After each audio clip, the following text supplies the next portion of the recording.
Hare Krishna, Hare Krishna, Krishna Krishna, Hare Hare, Hare Rama, Hare Rama, Rama Rama, Hare Hare.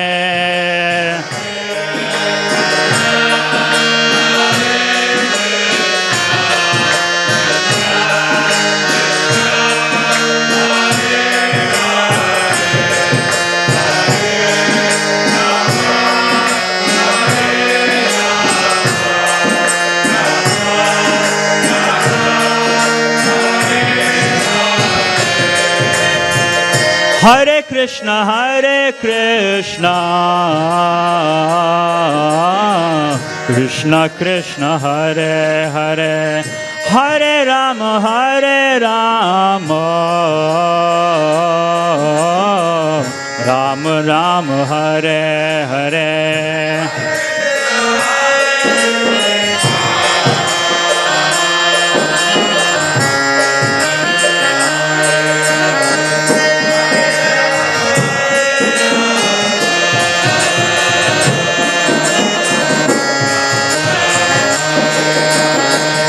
Hare Krishna, Hare Krishna, Krishna Krishna, Hare Hare, Hare Rama, Hare Rama,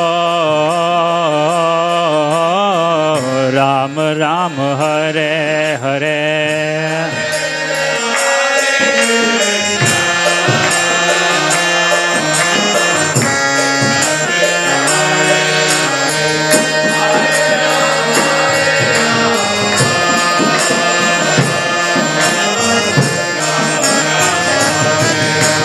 Hare Krishna, Hare Krishna, Krishna Krishna, Hare Hare, Hare Rama, Hare Rama, Rama Rama, Hare Hare.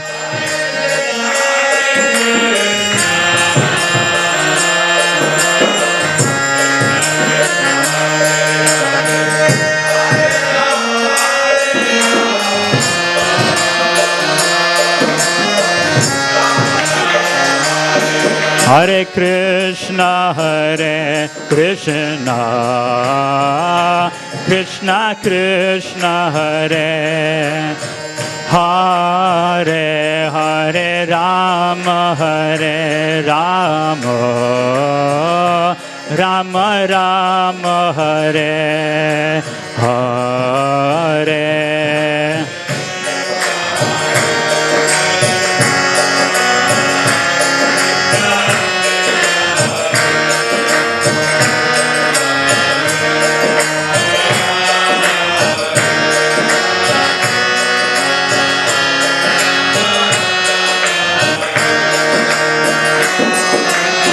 Hare Krishna, Hare Krishna, Krishna Krishna, Hare Hare, Hare Rama, Hare Rama, Rama Rama, Hare Hare.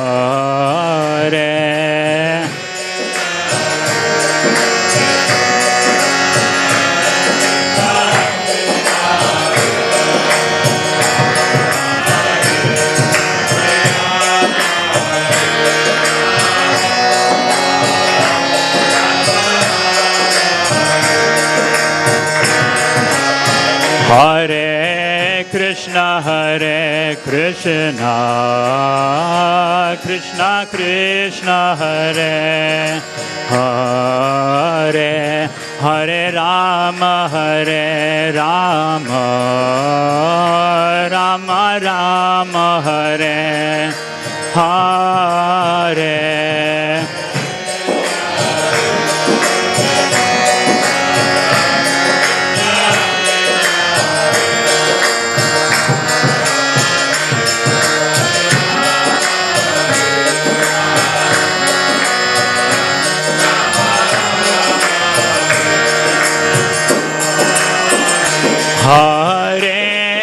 Krishna, Hare Krishna, Krishna Krishna, Hare Hare, Hare Rama, Hare Rama, Rama Rama, Hare Hare.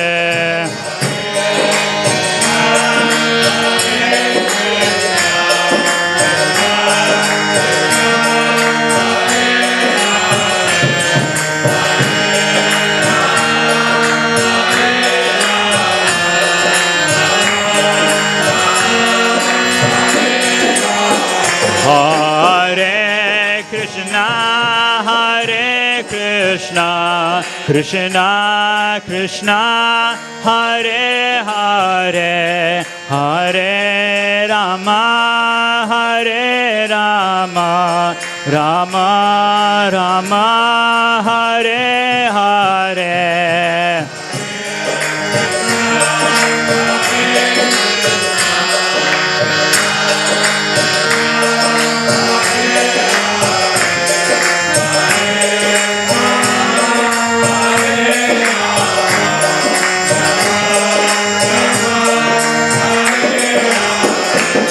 Hare Krishna, Hare Krishna, Krishna Krishna, Hare Hare, Hare Rama, Hare Rama, Rama Rama, Hare Hare.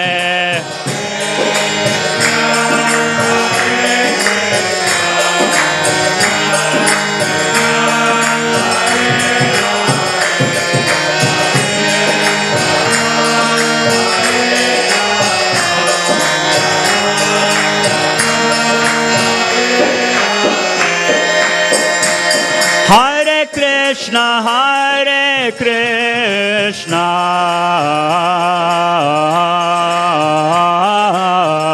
Krishna Krishna, Hare Hare, Hare Rama, Hare Rama,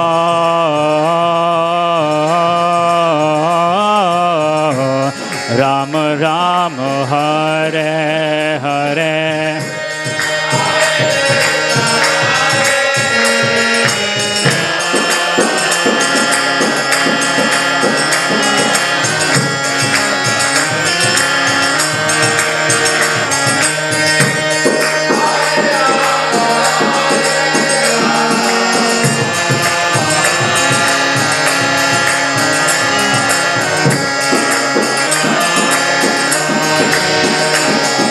Hare Krishna, Hare Krishna,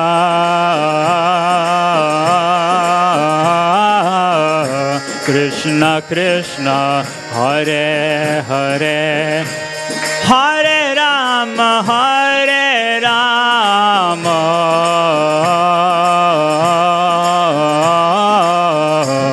Rama Rama, Hare Hare.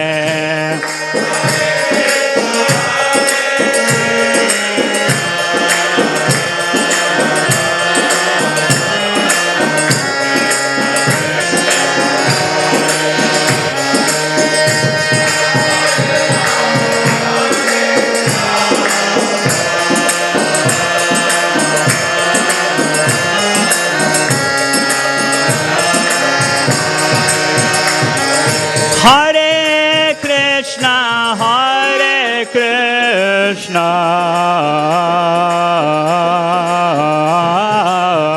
Krishna Krishna, Hare Hare, Hare Rama, Hare Rama,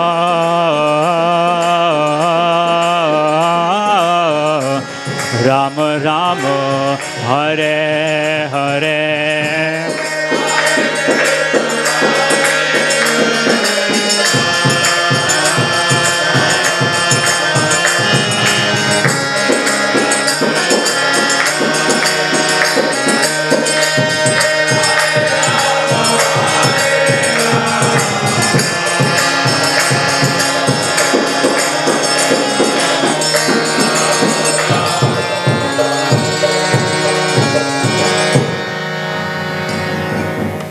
Jai Om Vishnupada, Paramahams Parivrajacharya Shatarashata Srimad His Divine Grace A.C. Bhaktivedanta Swami Srila Prabhupada Ki Jai, Grantaraj Srimad Bhagavatam Ki Jai, Samaveta Gaur Bhakta Vrinda Ki Jai, Jai Nitai Gaur Premanande.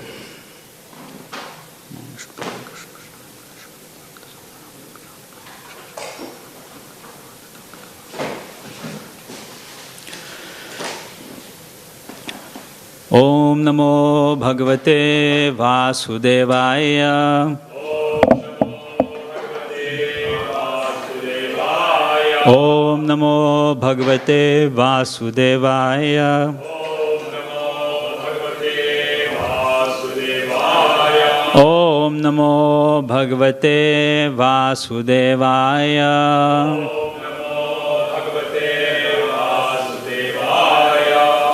Today we're reading from Canto 1, Chapter 19, The Appearance of Shukadev Goswami, text number 14. Please repeat.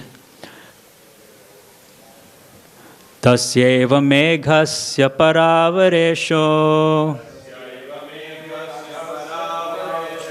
Tasyeva meghasya paravaresho.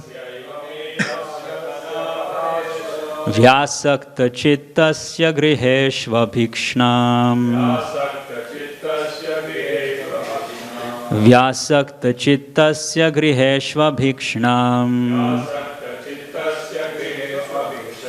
Nirveda mulo dvijashapa rupo. Nirveda mulo dvijashapa rupo. Yatra prasakto bhayamashu dhatte. Yatra prasakto bhayamashu dhatte. Tasyeva meghasya paravaresho. Vyasakta chittasya griheshva bhikshnam. Nirveda mulo dvijashapa rupo. Yatra prasakto bhayamashu dhatte. Tasyeva meghasya paravaresho. Vyasakta chittasya griheshva bhikshnam.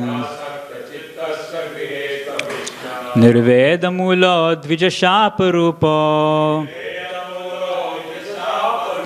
Yatra prasakto bhayamashu dhatte.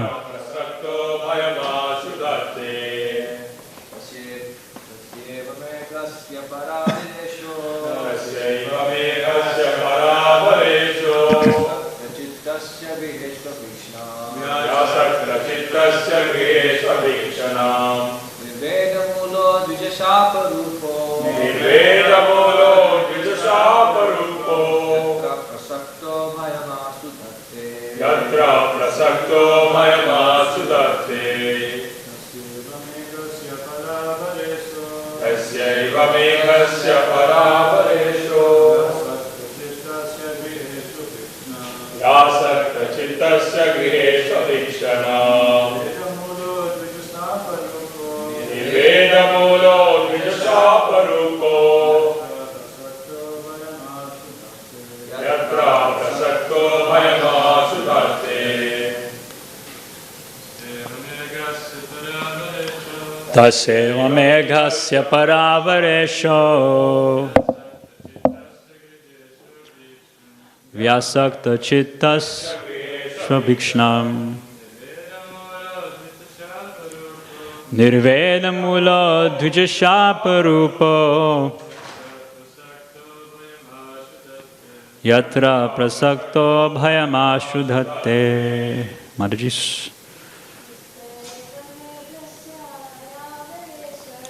Tasyeva meghasya paravaresho. Vyasakta chittasya griheshva bhikshnam. Nirveda mulo dvijashapa rupo. yatra prasakto bhayamashu datte. Translation and purport by His Divine Grace A.C. Bhaktivedanta Swami Srila Prabhupada ki jai. Translation. The Supreme Personality of Godhead, the controller of both the transcendental and mundane worlds, has graciously overtaken me in the form of a Brahmana's curse. Due to my being too much attached to family life, the Lord, in order to save me, has appeared before me in such a way that only out of fear I will detach myself from the world. Purport. Maharaj Parikshit, although born in a family of great devotees, the Pandavas, and although securely trained in transcendental attachment for the association of the Lord, still found the allurement of mundane family life so strong that he had to be detached by a plan of the Lord. Such direct action is taken by the Lord in the case of a special devotee. Maharaj Parikshit could understand this by the presence of the topmost transcendentalists in the universe. The Lord resides with His devotees, and therefore the presence of the great saints indicated the presence of the Lord. The king therefore welcomed the presence of the great rishis as a mark of favor of the Supreme Lord.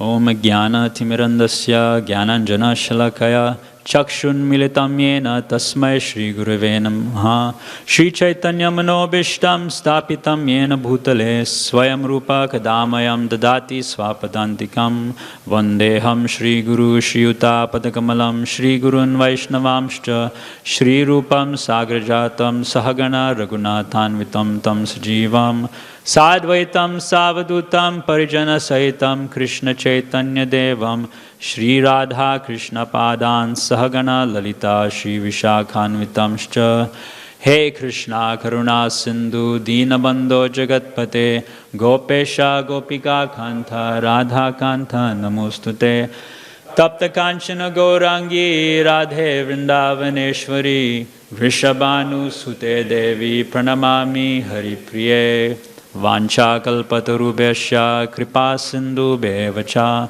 Patitanam Pavanebhyo Vaishnavebhyo Namo Namaha Jaya Shri Krishna Chaitanya Prabhu Nityananda Shri Advaita Gadadhara Srivasari Gaura Bhakta Vrinda Hare Krishna Krishna Krishna Hare Hare Hare Rama Rama Rama Hare Hare Hare Krishna Krishna Krishna Hare Hare Hare Rama Rama Rama Hare Hare Hare Krishna Krishna Krishna Hare Hare Hare Rama Rama Rama Hare Hare. Hare Krishna, everybody. So last chapter finished by Parikshit Maharaj garlanding Shamika Rishi with the snake. And this chapter starts with us getting an insight into the mind of Parikshit Maharaj. He was lamenting the situation of him putting the snake around Shamika Muni's neck. And because he's such a soft-hearted devotee of the Lord, that was a benediction that he had, because it paved the way for his renunciation from the world. Parikshit Maharaj was well trained in spiritual knowledge, Vedic knowledge. He could understand that for every action, there's an equal and opposite reaction force. Now we learned that in physics, for instance. Every force has an equal and opposite reaction force. But somehow or other, when you apply that to the world situation now, with so many natural disasters and all that sort of stuff happening, subconsciously we think that we can act in any way that we like, do all sorts of sinful activity, exploit the earth from all of its resources, and we won't get any sort of reaction back. Sri Prahlad Prabhu was once giving a class, and he explained how previous cultures, old civilizations, they were very much in attune with Mother Nature and her laws. And they very much respected all the natural resources. Like, for example, the Polynesians, they were like the islander people, or the Aboriginal people of Australia. They were like land people and sea people, earth people. They were very much respecting Mother Nature and her resources that she was providing. But nowadays, because we live in big cities, urban environments, if you ask someone, where does water come from, they'll tell you it comes from a tap. Where does your food come from? The food comes from a supermarket. So we're completely oblivious. Like, I was traveling on traveling Sankirtan with the brahmacharis, and we went up to Queensland, so all the way up the east coast along Pacific motorway, and then we reached Cairns after like 2 months or something, or just under 2 months. And then on the way back down to Sydney, we were catching the inland road, the inland highway. And I think I was mentioning several weeks ago that it was really hellish. The temperatures were like 38 degrees, 40 degrees. And then all of a sudden I'm driving and there's a truck in front of me. And I'm seeing this for the first time in my life. You hear about it, but you don't see it with your own eyes until you actually go out there outside of the big cities. But in this truck, there's like, 6 or 7 cows. And then I get this really heavy feeling in my chest. It can't be, really? Really? And then the truck is traveling slow. Then I overtook the truck and I kept driving. And for the next, literally 2 hours, more than 2 hours that we were driving to our pit stop, that part of Queensland, every 5 to 10 minutes, the opposite side of the highway, on the oncoming side, a big truck would pass you by. They're called road trains. So it's bigger than a semi-trailer. It's like an extra trailer at the back, 3 trailers. And these trucks would just be packed full of animals, live animals, cows, 200 cows or something. And literally every 10 minutes, a big truck would pass you by. And we don't get to see such things. And that was in Queensland. And then when I was in Victoria, you didn't see many cows, but you saw a lot of sheep just crammed into big trucks and then going to the slaughterhouse. So we think that we can act in any sort of way and, Mother Nature won't strike back. Prabhupada said that there's 3 miseries, as you know, Adi Devika, Adi Bhautika, Adi Atmik, miseries caused by one's own body and mind, miseries caused by other living entities, and miseries caused by the demigods. So we're seeing the effects of humanity's disobedience to the laws of God, nature's laws. We see when, in the start of Krishna book, when kings, unscrupulous kings, demoniac kings, were raising their armies and marching on the surface of the earth, then what did earth do? What did Bhumi Devi do? In the first chapter of Krishna book? She appeals to Lord Brahma. She appeals to the demigods. Now this is clearly mentioned in Bhagavad Gita. If you study chapter 3 of Bhagavad Gita, Krishna is explaining there that in the beginning of creation, Krishna sent forth generations of men, demigods, other living entities, animals, and he blessed them by saying that by your mutual cooperation and the performance of sacrifice, Eshvas Ishtakama Duk Kama. So you will be able to fulfill your material desires while living in this world, and afterwards, after you die, then you'll get liberation. And Krishna goes on further to say that by this mutual cooperation between men and demigods, in particular men and demigods, peace and prosperity will reign for all living entities. One devotee was just telling me yesterday that, I don't know where he got it from, but he was saying that since the fire started till now, they estimate something like 500 million animals have died. And 8,000, in excess of 8,000 koalas. So they're saying that if it continues year after year, then they'll get extinct. And one firefighter was even saying that if we continue to live how we're living, deforesting and polluting the environment, the atmosphere, polar ice caps melting, then even we, as human beings who consider ourselves so intelligent, will also get wiped out considerably. That was what the firefighter was saying. And we can see that, right? Like, Ganeshambu was mentioning how there's tons and tons and tons and practically unlimited supply of water in the oceans. But despite our advanced technology, we can't utilize that water to put out fire. There's so much water in the oceans, but like I was watching one video, and the news reporter was saying that these planes and helicopters, they're going and they're collecting water, and then they're going and they're dropping something like 3 or 4,000 liters of water on these fires in different areas. And the news reporter was saying that when the water was dropped, it just looks like an insignificant drop of water which is falling in a big ocean of fire. So it's very humbling to see that. But we cannot blame Krishna. Just like when a child, a teenager may argue with their parents and then run away from home, and their parents will say, come back, I'll pay for your taxi fare, I'll pay for your Uber fare, just come back home. And we ignore. So Krishna comes in his avatars, and he comes and he's speaking Bhagavad Gita, and he's giving us the solution to the problem. And it's very scientific. Like Srila Prabhupada always said, like, Dehinosmin yatha dehe komaram yovanam jara, tata deyantara prapti dhirastataran moyeti. Is there anything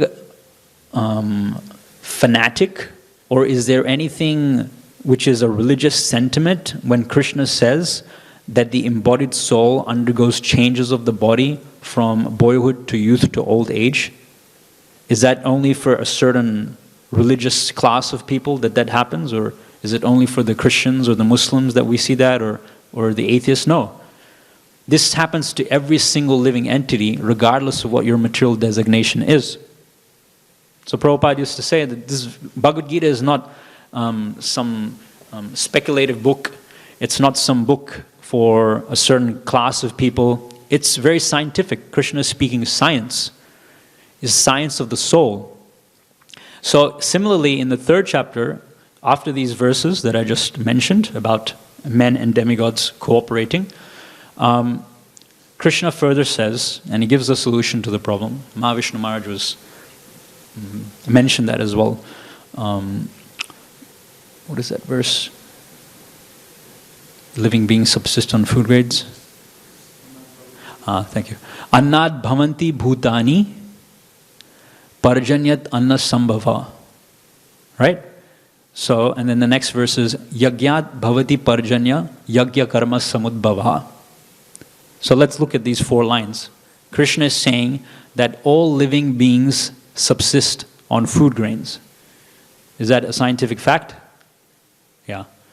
Then the next line, Krishna is saying that food grains are there because the rains are there. If there's no rains, there won't be any food grains.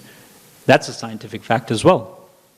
We may not appreciate that because we live in the cities, we don't live in the farm areas.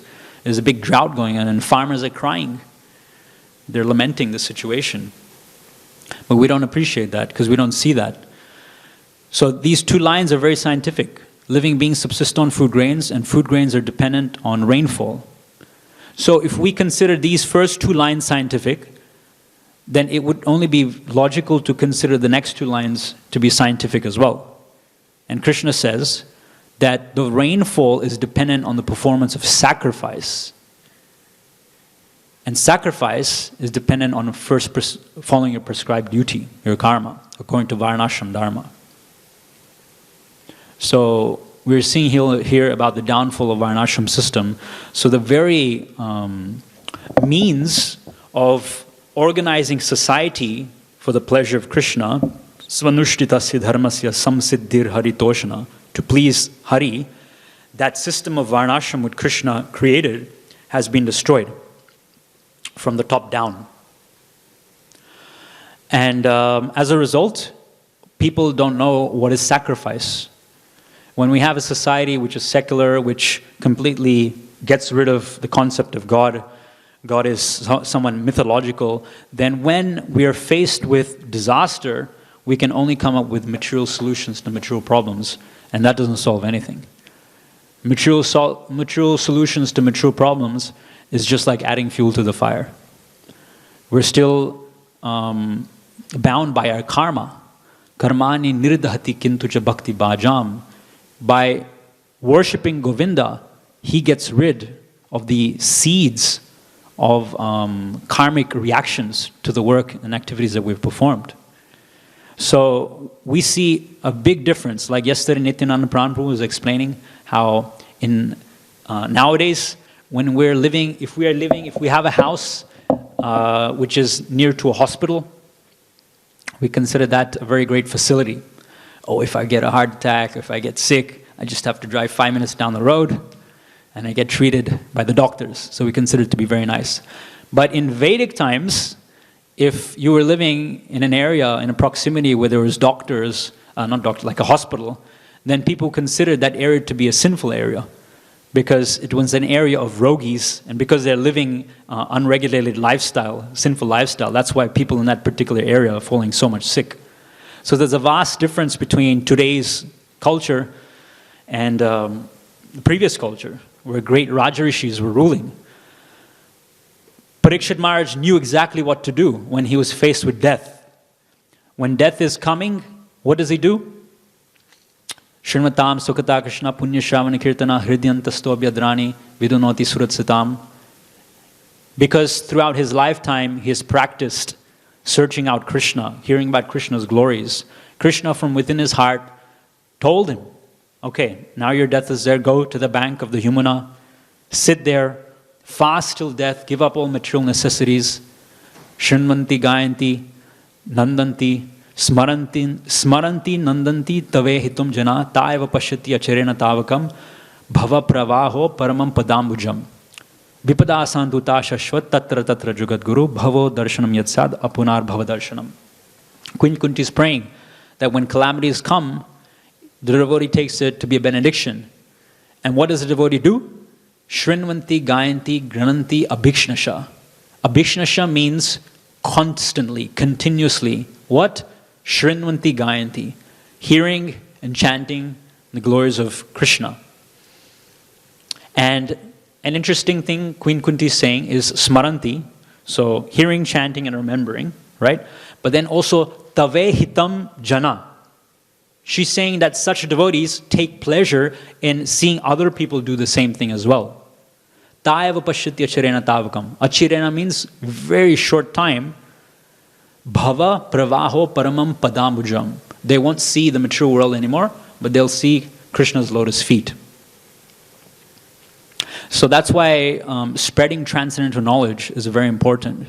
Parikshit Maharaj had transcendental knowledge, and he was able to apply that at the time, at the need of, at the need of the hour. Yeah, whatever.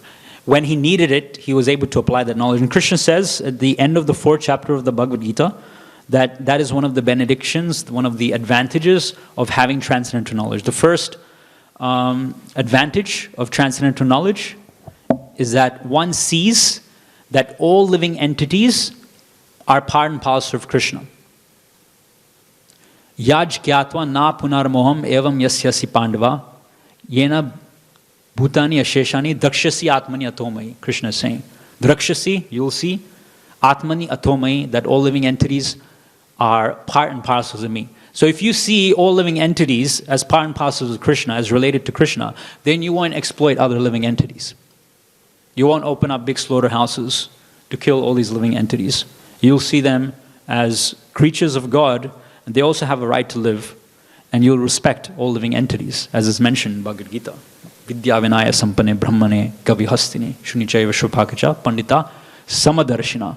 The Pandita, he sees all living entities the same, because he sees a spiritual aspect within all living entities. The second benefit, apichetasi papibhya sarvebhya papakritama. everyone in this mature world who has come here, to some degree, they're sinful. They have some pap, and the pap phala is shown by distress, material distress, and also material happiness as well. Because material happiness and material distress is still bound by karma. So the devotee rises beyond that. So even if you're the most, Krishna says, the most sinful of all sinners, if you have transcendental knowledge and apply it, you can cross over the ocean, the insurmountable ocean of material existence. That's the second benefit. Third benefit, Krishna says, is that just as firewood is burnt to ashes by fire, similarly, transcendental knowledge burns to ashes the reactions of your fruitive work. All right? So having transcendental knowledge is one thing, but we must apply that knowledge. And that applying the knowledge is best done in the association of devotees. And the last benefit that Krishna mentions, of course there's numerous benefits, but in that particular section of the Bhagavad Gita, Krishna is saying that it's the mature fruit. Transcendental knowledge is the mature fruit of all mysticism. And by having transcendental knowledge, one is satisfied from within. One feels pleasure and bliss. Because one can apply transcendental knowledge. You've seen the picture in the Bhagavad Gita. Perhaps you've seen that someone is dead, and there's all these people around lamenting and crying around this person. And there's this one sadhu with a walking stick. And he looks a little bit like Srila Prabhupada as well. And he's just looking at the situation, but he's not distressed. Why? Ashochanan vashochasam prajna vadam shibhashase. Arjuna, you're speaking learned words, but actually you're fool number one, Krishna is saying. Because you don't understand that the soul within the body never dies. So if one actually understands that, then one doesn't lament. Whereas others without knowledge, they start to lament. So that's a practical example of transcendental knowledge and its benefit. You feel peaceful from within if you have knowledge. And it's mentioned that when Devaki, she was pregnant with Krishna was within her womb, then the whole prison cell of Kamsa was super bright and effulgent, because Krishna, who is Parabrahma, the source of all spiritual light and effulgence, she was within her womb. There the Acharyas explain, they give the analogy of Devaki's situation to be that of misused education. Now Devaki was within the prison cell of Kamsa, and no one in the rest of the world was able to see her. And it's explained she looked very beautiful because Krishna was within her womb. Kamsa was very surprised when he saw that. He thought, definitely Krishna's inside, my death is coming. Misused education means you have education which is meant for your benefit and for the benefit of other people when you apply that education. But if you don't apply the knowledge that you have, it's called misused education, because it doesn't benefit anyone. So there is Krishna within the womb of Devaki, and she's looking so beautiful. The room is effulgent, but no one, because of Kamsa's act of imprisoning her, no one is able to see the beauty of Devaki. So it's very important to apply transcendental knowledge. And Parikshit Maharaj did that. So he wasn't lamenting. Srila Prabhupada is explaining this purport. He applies Maharaj Parikshit's situation to be because of his apparently too much attached to family life. And it's only because out of fear, Krishna has created this situation by which I can detach myself from this world. So Srila Prabhupada, in the third canto of Srimad Bhagavatam, mentions the name of another king, which is Manu. So we have Parikshit, who's a king, and then Manu, Swayambhuva Manu, he's also another king. Now Srimad Bhagavatam, this is third canto, chapter 22, the marriage of Kardama Muni and Devahuti. I just want to read part of the purport, because it explained that after Manu, he married off his daughter Devahuti to Kardama Muni. He came back to his city, and he lived the rest of his life engaged in material activities, but he was not bound by such activities. And Srila Prabhupada gives a very nice purport. So if I'll just read part of that purport. It's very practical because we can apply this in our life as well. Just one second. Okay, hear this. It is understood that Emperor Swayambhuva Manu enjoyed his household life by following these principles. It is stated that early in the morning there were musicians who used to sing with musical instruments about the glories of the Lord, and the emperor with his family personally used to hear about the pastimes of the Supreme Person. Srila Prabhupada mentions that the way he's created our temple programs, it's like a sandwich, right? So you have the morning program, and then you have the evening program, Gaur Arati, and then in the daytime you're supposed to do service. So that service to Krishna is sandwiched by Shravanam and Kirtanam, by hearing and chanting about the glories of Krishna. So Swayambhuva Manu's household had musicians who used to be there in the morning glorifying him as Swayambhuva Manu and his family woke up. This custom is still prevalent in India in some of the royal families and temples. Professional musicians sing with sanes. Does anyone know what that is? Sanes? And the sleeping members of the house gradually get up from their beds in a very pleasing atmosphere. So that's during the daytime. Now at nighttime, during bedtime also, the singers sing songs in relationship with pastimes of the Lord with sane accompaniment. And the householders gradually fall asleep remembering the glories of the Lord. So sometimes, like the Brahmachari ashram is like directly above the temple room. So when I read that, it reminded me, sometimes we sleep by like 9 o'clock. So that's when the arati is going on. And many times as we're drifting off to sleep, we can hear the devotees singing Kirtan for Radha Gopinath.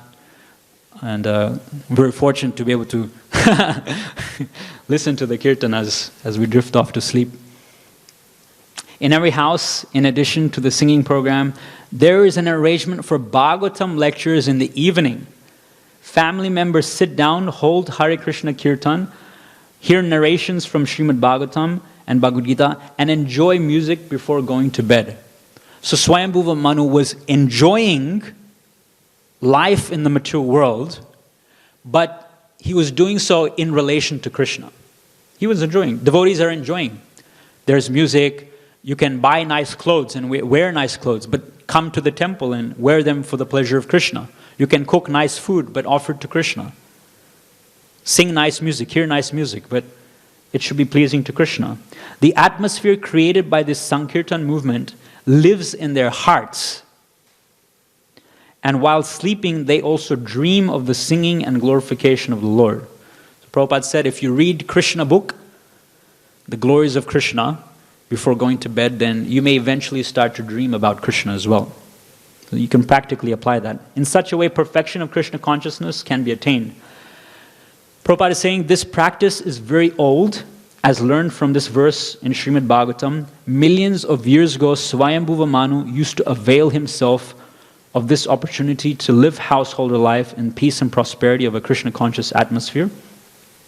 As far as temples are concerned, in each and every royal palace or rich man's house, inevitably there is a nice temple, and the members of the household rise early in the morning and go to the temple to see Mangala Artik ceremony. The Mangala Artik ceremony is the first worship in the morning. In the Artik ceremony, a light is offered in circles before the deities, conch shells, flowers, and a fan. The Lord is supposed to rise early in the morning and take some light refreshment. So our Gopinath, he takes different sweets, milk sweets, sandesh, barfi, rasgulla, rasmalai, sweet rice, and hot milk. So that's how Krishna wakes up, by taking milk sweets. The devotees then go back to the house or sing the glories of the Lord in the temple. The early morning ceremony still takes place in Indian temples and palaces. Temples are meant for the assembly of the general public. Temples within palaces, this is important, temples within palaces are especially for the royal families. But in many of these palaces, palace temples, the public is also allowed to visit. So I just started reading Lilamrit. And Prabhupada is saying there at the start that when he was a little baby, he used to wake up, well, not so much a baby, a little child.